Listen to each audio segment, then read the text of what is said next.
అసలు గత 5 సంవత్సరాల్లో జగన్మోహన్ రెడ్డి గారి పరిపాలనే మన రాష్ట్రానికి అతిపెద్ద విపత్తు. ఊహించని విధంగా వీళ్ళు వ్యవస్థలు నాశనం చేసి కనీసం ఇరిగేషన్ శాఖ పైన క్షేత్రస్థాయిలో ఉన్న వ్యవస్థలపైన అధ్యయనం చేసుకుని బడ్జెట్ అలొకేషన్లు కూడా చేయకుండా సర్వనాశనం చేసిన జగన్మోహన్ రెడ్డి గారు ఈ రోజున అధికారంలో ఉన్న కూటమి ప్రభుత్వం కేవలం 3 నెలలు అయింది మేము అధికారంలోకి వచ్చి. 3 నెలలకే మీకు ఇంత ఏడుపులు ఉంటే ఎట్లా? ఇంకా 57 నెలల్లో అసలు మీ ఏడుపు ఏ స్థాయికి వెళ్తుందో మాకు ఆశ్చర్యం కలిగిస్తుంది. అసలు మీలో స్పందించే మనస్తత్వం ఏదని నేను అడుగుతున్నాను. ఏ విధంగా పవన్ కళ్యాణ్ గారు నిలబడి రాష్ట్రంలో ఒక ఆదర్శవంతంగా 400 పంచాయతీలకి ₹1,00,000 విరాళం ఇచ్చి తెలుగు రాష్ట్రాలకి ₹1,00,00,000 చొప్పున విరాళం అందించి క్షేత్రస్థాయిలో ఆదుకోవాలని చెప్పి పార్టీ నాయకులందరూ కూడా పిలిపించి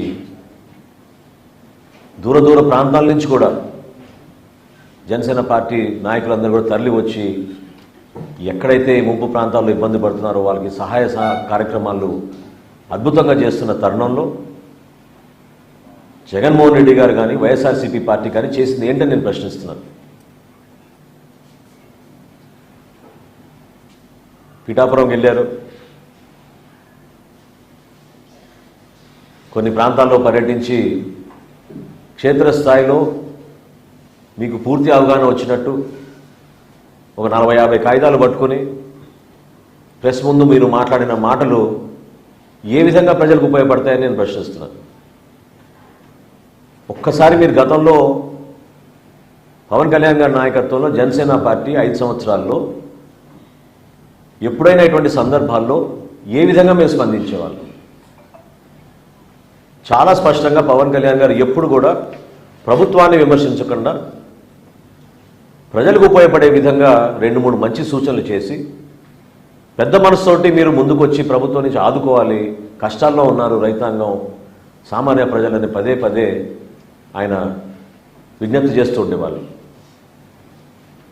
ఈ రోజున వాస్తవాలు ఏంటి?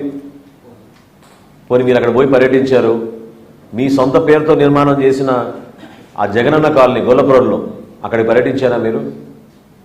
అక్కడున్న వాస్తవ పరిస్థితి తెలుసుకున్నారా? ఏ విధంగా ఆ ప్రాంతం మొత్తం మునిగిపోయిందో మీరు చూసారా? సెలెక్టివ్గా కొన్ని ప్రాంతాలకు వెళ్ళి ఏలేరు గురించి మాట్లాడుతున్నారు. కూటమి ప్రభుత్వం ఏర్పడిన వెంటనే ఉప ముఖ్యమంత్రి గారు పవన్ కళ్యాణ్ గారు అధికార యంత్రాంగాన్ని సమావేశపరిచి జిల్లా కలెక్టర్ గారి ద్వారా ఆధునీకరణ కోసం చేయాల్సిన కార్యక్రమాల గురించి ఆయన సమావేశం ఏర్పాటు చేసుకుని ప్రణాళిక సిద్ధం చేశారు. సుమారు ₹1,000 కోట్ల అంచనాలు వేశారు. మరి మీ 5 సంవత్సరాల్లో ఎందుకు మీరు పని చేయలేకపోతున్నారంటే, ఎందుకు చేయలేదని అంటే విచిత్రమైన సమాధానం ఏంటంటే వర్షాలు ఎక్కువ పడ్డాయంట. అసలు స్పందించే మనస్తత్వం ఏది మీలో నేను అడుగుతున్నాను. మీరు ఎప్పుడైనా మీ జేబులోంచి ₹1,00,000 తీసేవరకని ఇచ్చారా?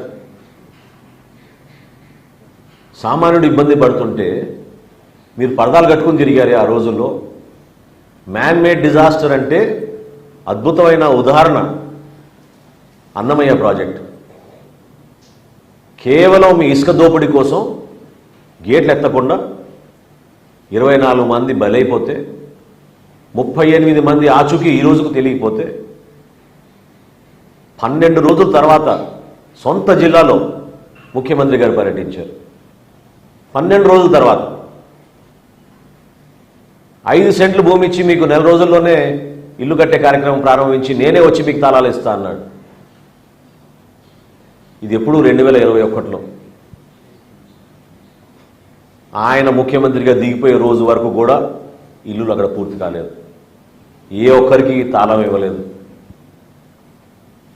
ఈయన మాట్లాడతాడు మ్యాన్ మేడ్ డిజాస్టర్ అని.